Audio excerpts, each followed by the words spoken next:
आणि आता बातमी आहे मुंबईमधून। सलग दुसऱ्या दिवशी वांद्रे रेल्वे स्थानक परिसरातील गरीबनगर भागामध्ये अत्यंत वेगाने अतिक्रमण हटवण्यात येत आहे। 2017 पासून प्रलंबित असलेली ही कारवाई करण्यात आली असून न्यायालयाच्या निर्णयानंतर रेल्वे प्रशासनाने बुलडोझरच्या सहाय्याने अनधिकृत झोपड्या जमीनदोस्त केलेल्या आहेत। यावेळेस परिसरात कडेकोट पोलीस बंदोबस्त तैनात करण्यात आलाय। नव्याने परिस्थितीचा आढावा घेत आहेत आमचे प्रतिनिधी मयूर राणे। पाहूया। सलग दुसऱ्या दिवशी रेल्वे प्रशासनाकडनं वांद्रे येथील गरीबनगर परिसरामध्ये आहे ते कारवाई करण्यात येत आहे। मी सध्या वांद्रे येथील रेल्वे स्थानक लगत असलेल्या झोपडपट्ट्यांच्या इथे आहे। 400हून अधिक झोपडपट्ट्या आहेत त्यांच्यावर कारवाई करण्यात येत आहे। 29/4/2026 ला कोर्टाने आदेश दिले होते।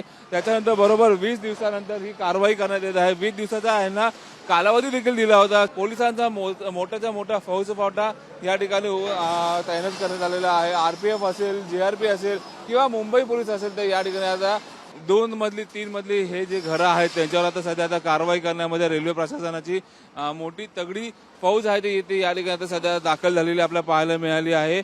सलग 5 दिवस ही आता कारवाई आता होणार आहे। 23 तारखेपर्यंत हा संपूर्ण परिसर आहे तो रेल्वे प्रशासन आहे आता खाली करणार आहे।